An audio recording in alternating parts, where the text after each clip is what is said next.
Namaste and good morning, everyone. Let's do some prayers before our class. Om Guru Brahma, Guru Vishnu, Guru Devo Maheshwara, Guru Sakshat Parbrahma, Tasmai Shri Guruve Namaha.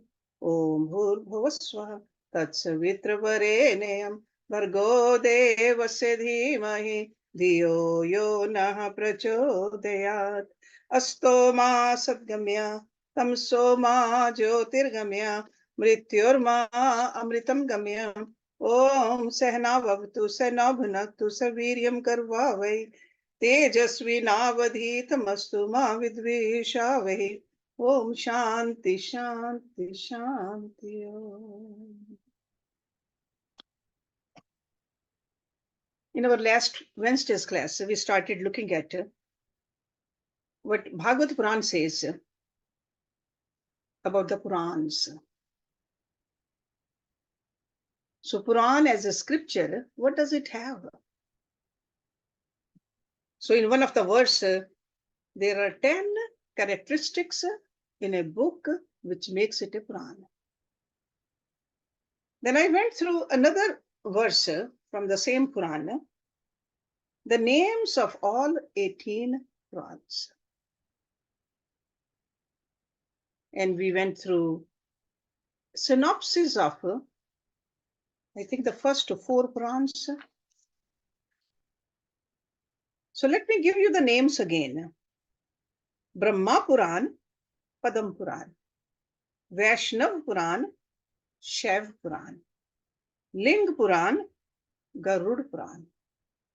Narad Puran, Bhagavad Puran, Agni Puran, Skand Puran, Bhavishya Puran, Brahma Vaivarta Puran, Markandeya Puran, Vaman Puran, Varaha Puran, Matsya Puran, Kurm Puran, and Brahmand Puran. And these are not small books. In fact, the shortest one is Markandeya Puran, which has 9,000 verses. That is the shortest. And the Skand Puran is the largest, which has more than 81,000 verses. That's how big these Purans are. And rest of them are in between. Some of them 19,000, 55,000, 23,000, 24,000. So in thousands shloks. They're all in Sanskrit in the shlok form. So we talked about the Brahma Puran, Padam Puran, Vishnu Puran, and the Shiv Puran. Let's look at the Bhagavad Puran, and we have studied Bhagavad Puran. It is also called Shrimad Bhagavatam. In fact, all the Purans, this is called the Mahapuran.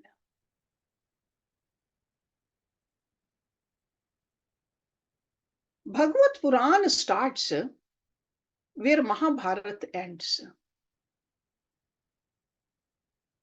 It elaborates about the end of Mahabharata and its aftermath.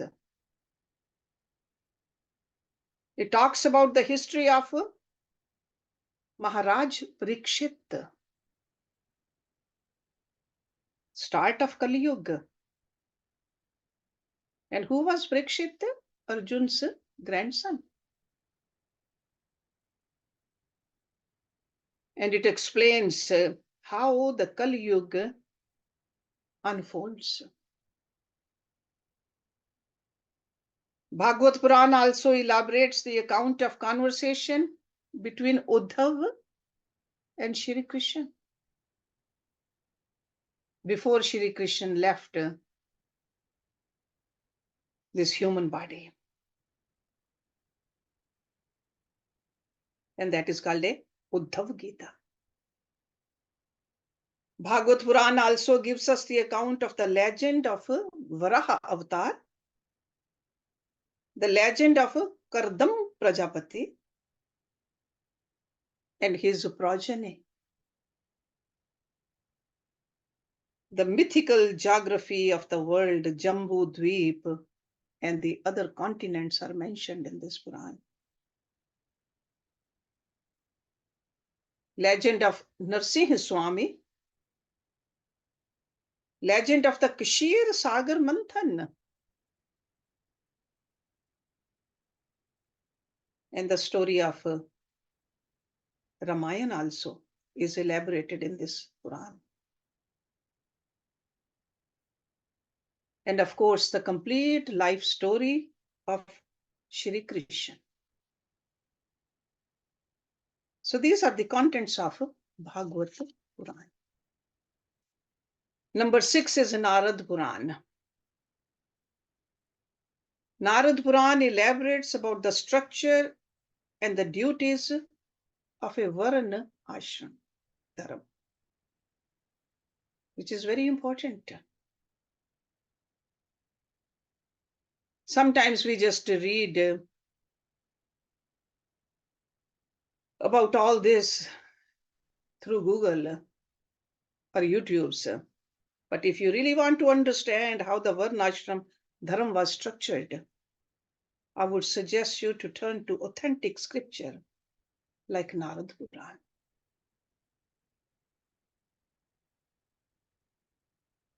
Varna ashram dharam is a socio-economic governance structure.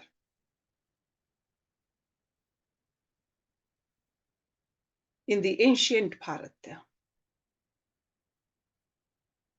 Some of those rules apply even today. If you really want to learn, pick up this scripture. If you have interest in learning the truth,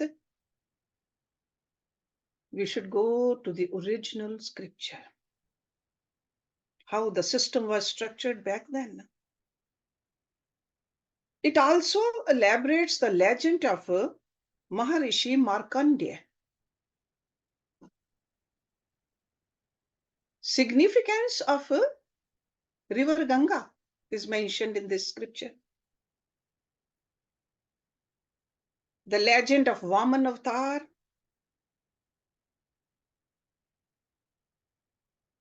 Dharam of Yamraj is elaborated in this.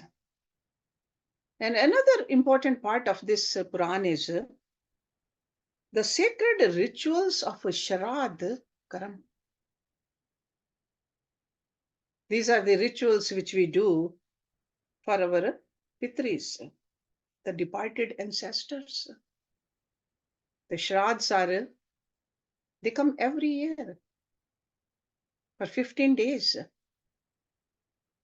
We pay our respect and we remember our ancestors. So that's all mentioned in Narad Puran. Because sometimes we wonder where the rituals are coming from. It's good to go back to these original scriptures. Number 7, Markandeya Puran. This Puran is the most detailed of all the 18 Purans on Varnashram. Even more than the Narad Puran. It has thousands of shloks elaborating on Varnashram Dharam. So it makes it very important ancient scripture. It also elaborates about the forms of marriage. There are different forms of marriages also. And the rituals and the human relationships. It's all mentioned in this. It also talks about how to cultivate and nurture human relationships, how to live in harmony with other people. This Puran talks about the food also. Vegetarian food, what is considered a vegetarian food, and what is a non-vegetarian food. And what is permitted for different ashrams is elaborated in this Puran. What should a Brahman eat and what should a Kshatriya eat? Sanatan Dharam is not a monolithic rock. You can say that Sanatan Dharam is like a flower which has 1,000 petals with each petal of different color. That's where we get the freedom. But we got to use that freedom properly to attain the highest goal. Worship of Adi Shakti is also elaborated in this Puran. Legends of Dattatreya, the legend of Agni Dev, the legends of Vishnu, Brahma is mentioned in this. Philosophy of yoga is elaborated in this Puran, and the higher spiritual practices of yoga. Not just the Hatha yoga, but beyond that. The dangers of mishandling yoga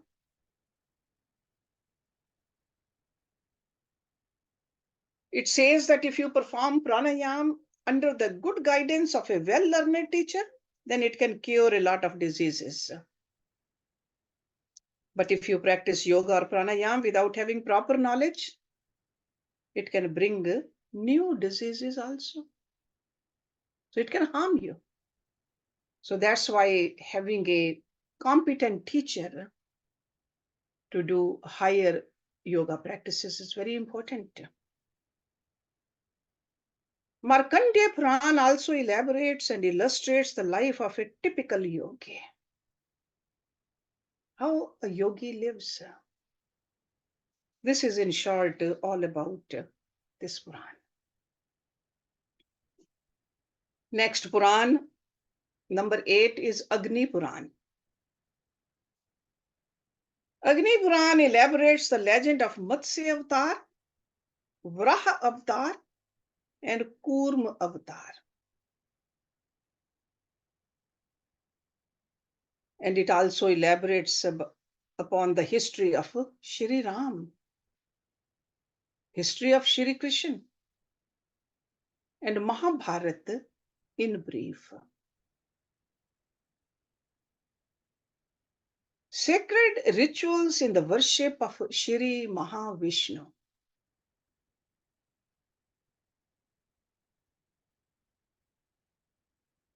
Another important thing in this Puran is the temple architecture and the engineering. That means how to construct the temples, what kind of architecture needs to be employed for kinds of temples is elaborated in Agni Puran. And even the consecration of the Murti, Pran Pratishtha in the temples, how should it be done?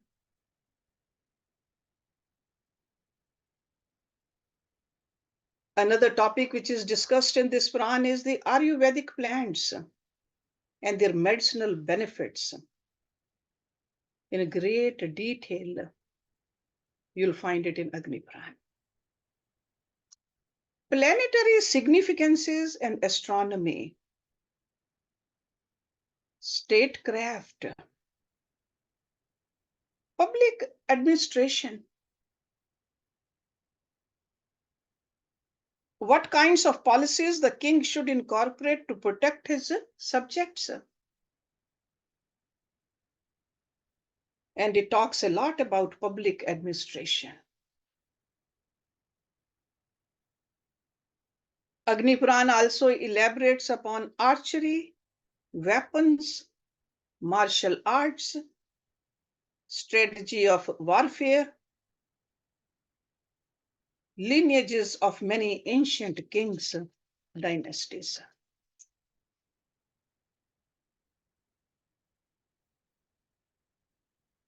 It talks about Natya Shastra also and the Chand Shastra. And finally, it also talks about the Varna Ashram Dharam. So that is in short are the contents of Agni Puran.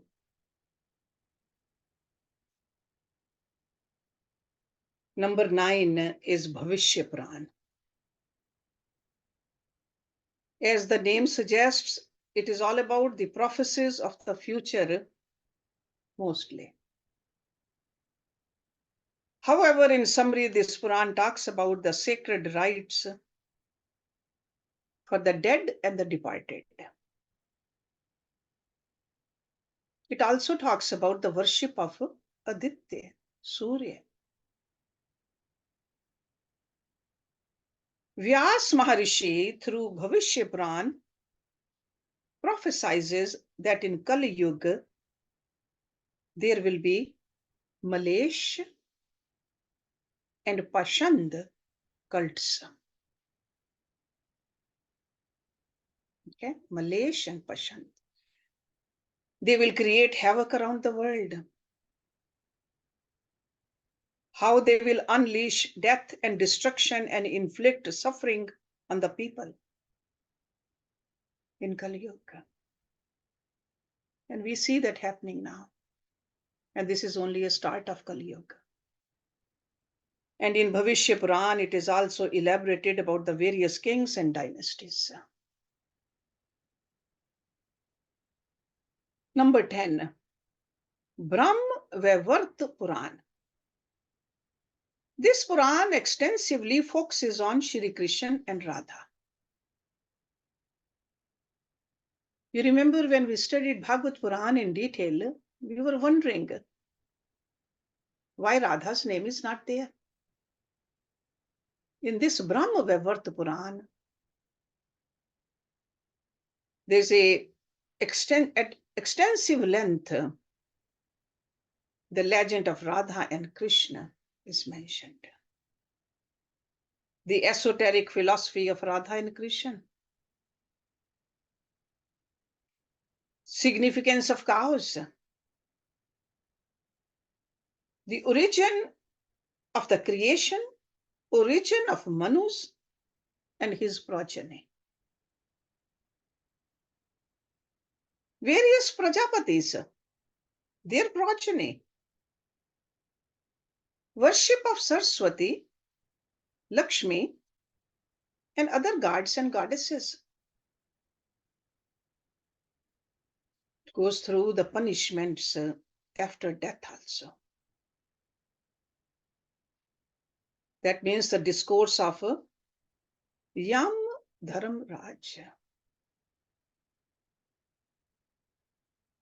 Brahmavaivarta Puran has a complete history of Shri Krishna and how Dwarka submerged in the ocean.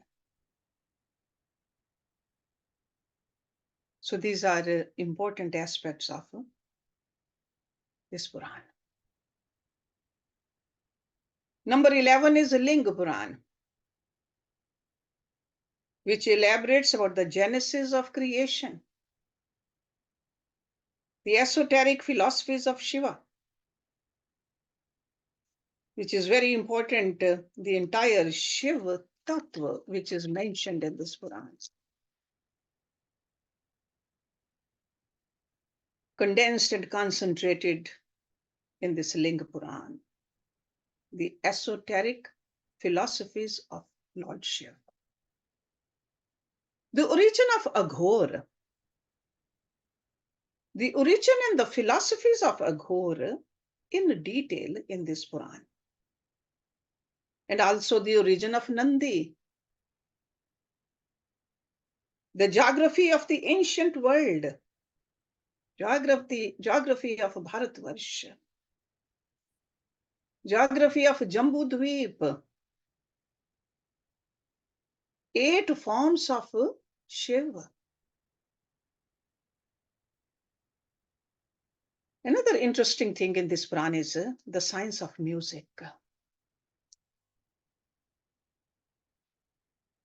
The science of music, the reason that in this Puran it is explained at a great length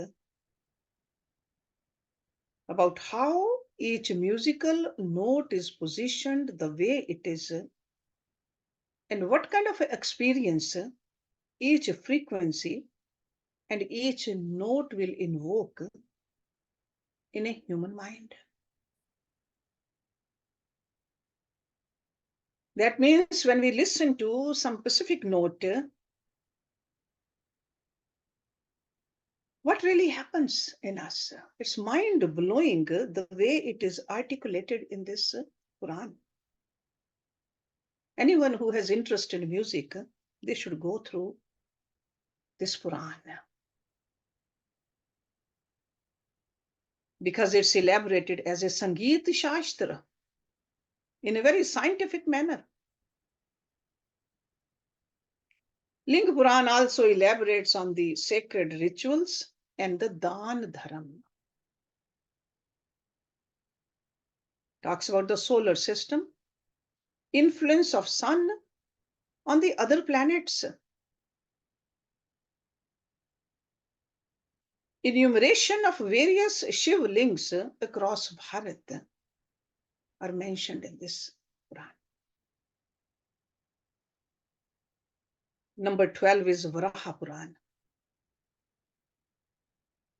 Varaha Puran elaborates upon the origin of Ashwani Kumars,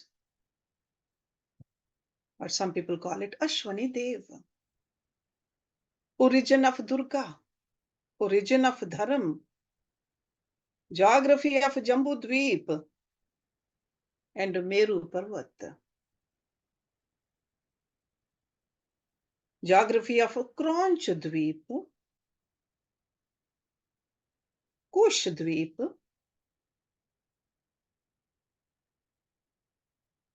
these are the continents which roughly talk about America, Africa, parts of Europe and Asia right now.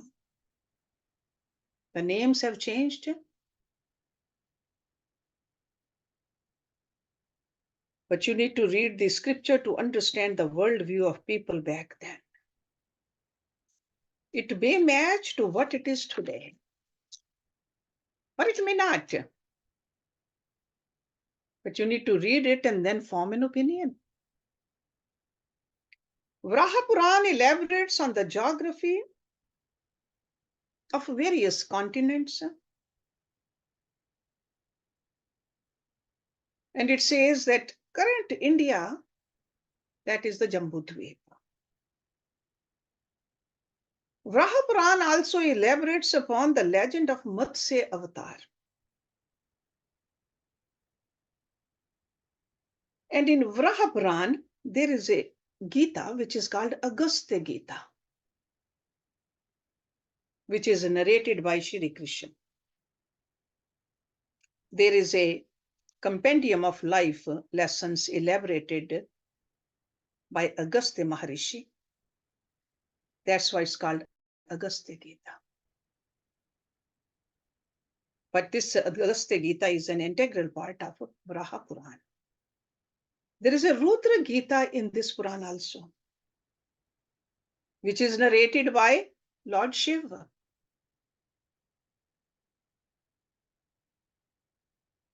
Several philosophies and life lessons given down by Lord Shiva. Varaha Puran also gives enumeration of various Tirath Kshetras, pilgrimage sites across Bharat, and gives the details of various sacred rituals. So that is, in short, the synopsis of Varaha Puran. Number 13 is Skanda Puran. This is the largest of all the 18 Purans. I cannot emphasize enough the importance of Skanda Puran. It is so huge, so wide, so deep, and so complex. It has thousands of verses, more than 81,000 verses.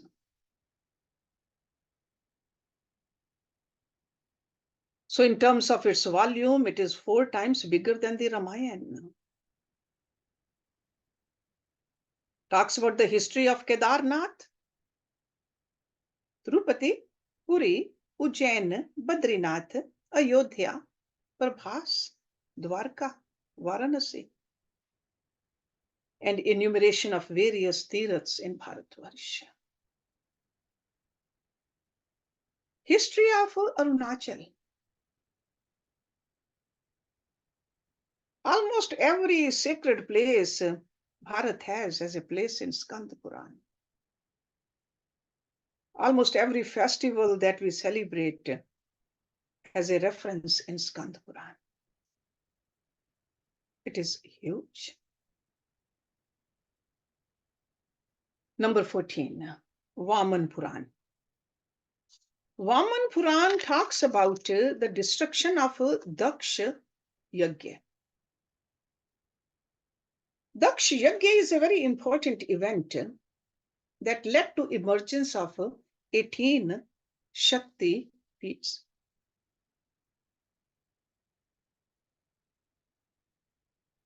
Which established the Tamil culture and language. So there are many important events tied up to Daksha Yajna. And that is the reason it's elaborated so many times in so many Purans. So Vaman Puran also talks about the geography of Jambudvip, talks about the legend of Nar Narayan in Badrinath, legend of Saraswati River, Shiv and Uma Kalyanam, birth of Kartikeya, the legend of Bali Chakravarti.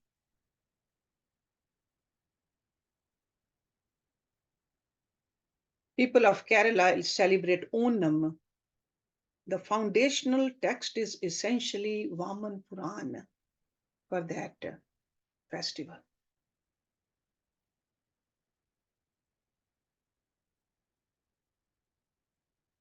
And it also explains about the legend of Vaman Avatar.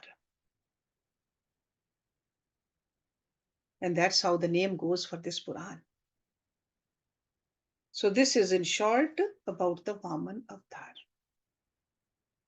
Number 15, Garud Avatar. This Puran elaborates about the legend of Hagriva, avatar of Vishnu, bestower of all the great supreme knowledge.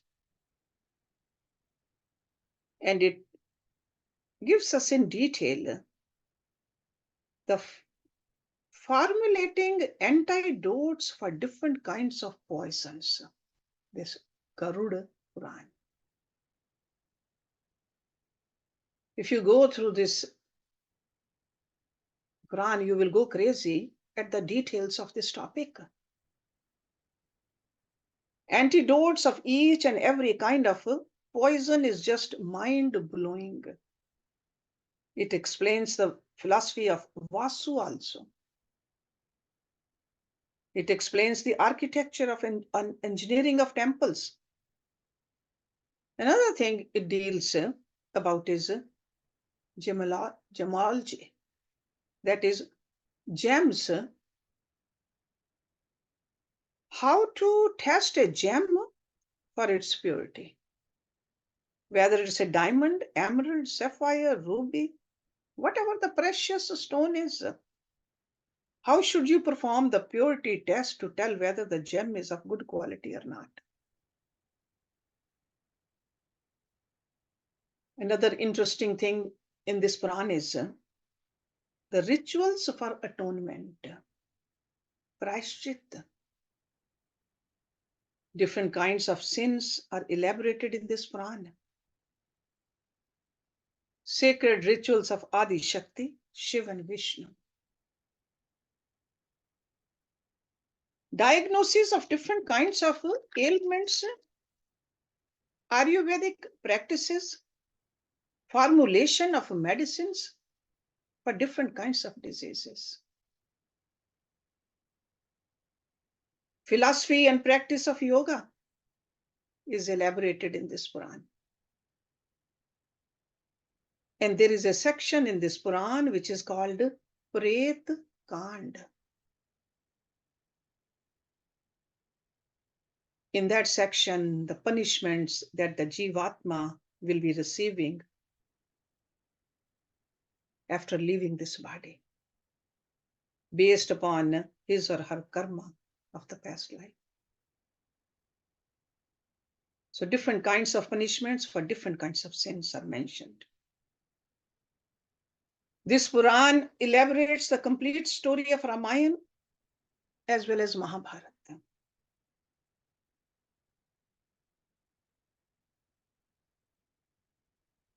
There are a lot of conceptions about this Puran that it should not be read by everybody or should not be read under normal circumstances.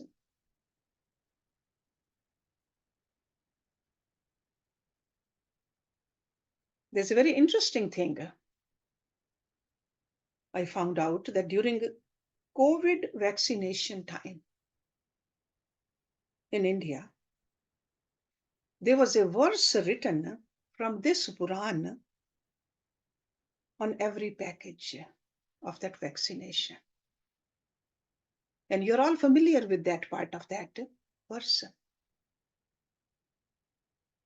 Sarve Santu Niramaya. May we all live a healthy life together.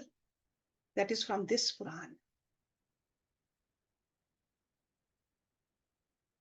Number 16 is Kurm Puran. Again, in this Puran also, philosophies and life lessons given by Mahadev.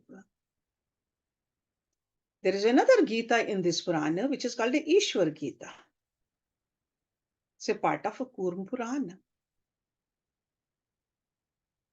Kurm Puran elaborates on digression of time, time division, computation also.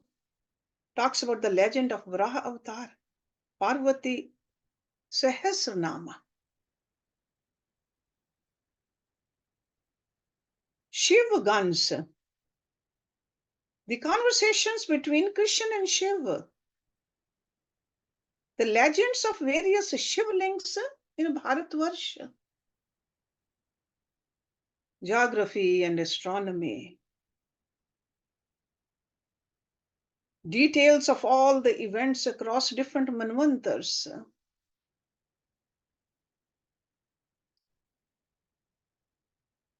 legend of all these different Vyas Maharishis. Explanation is given for their works. The legend of Narad also is mentioned in this Kurm Purana. So this is in short Kurm Puran. Number 17 is Matsya Puran. This Puran talks about Surya, Chandra, Yadav, Kaushal, Maurya, all those dynasties, and many others also, in a very linear format as to who inherited from whom the bloodline. And this bloodline is not broken. It is like a continuously narrated, like who came from whom. The entire chain of dynasties. That's a very special quality of Matsya Puran, which is rarely found in any other Puran.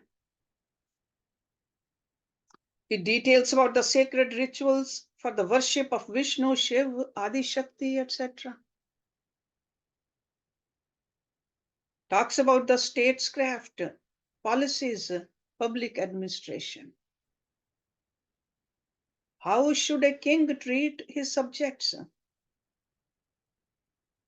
Talks about the architecture and engineering behind the temples and forts and the other public living spaces. And it also talks about the geography of the ancient world.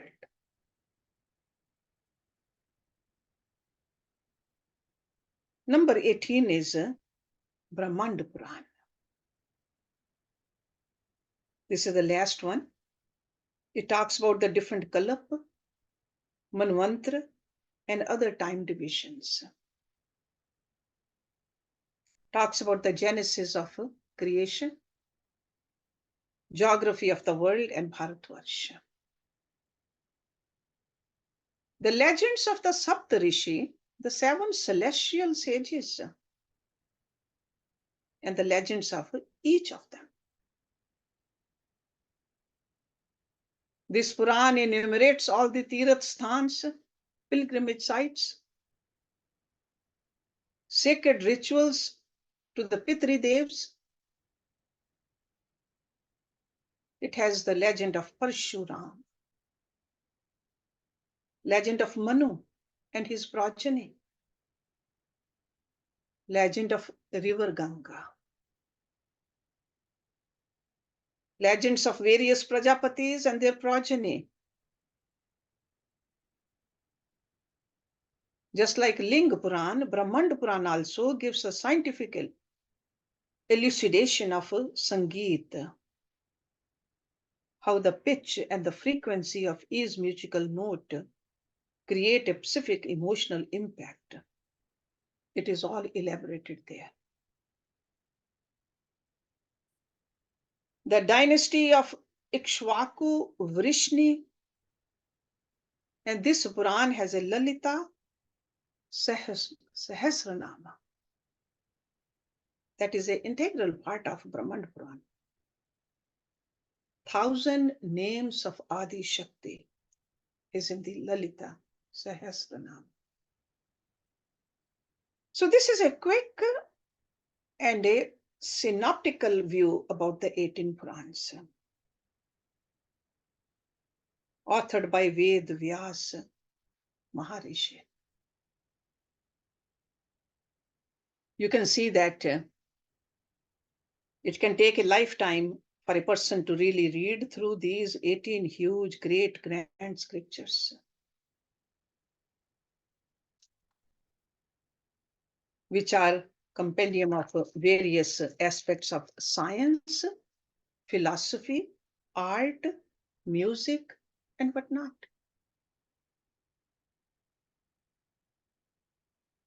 The human anatomy is explained so much. And in these classes, we have gone through Shiv Purana, and we saw how much detail, month by month, how a human embryo or the fetus is developed in the womb of a mother is elaborated, which exactly corresponds with modern day understanding of how the development of the fetus happens in a mother's womb. And that Quran was written thousands of years ago. We saw in that Shiv Puran the umbilical cord. It talks about the embryonic skin, talks about the placenta, talks about how many bones and muscles the fetus will develop over month and month in the mother's womb. Such a detail. All this is an integral part of Shiv Puran written by Ved Vyasa. We saw the intertwined concept of biology and philosophy, both in the line of Shiv Puran. Human aspect as well as the philosophical aspect. That's how beautifully these scriptures are written. There's a Rishi which is called, his name is Pipalad Rishi.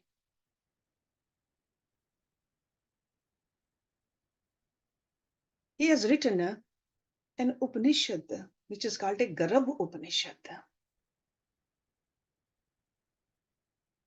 We can see such a balanced approach if you study that Upanishad. You will discover the treasure of knowledge in that Upanishad also. So there's Ved, Puran, Upanishads, and Itihas. So full of knowledge. That's what we get from Bharatvarsha. the rishis of the Bharatvarsha. That's what we have inherited from our great rishis and the sages.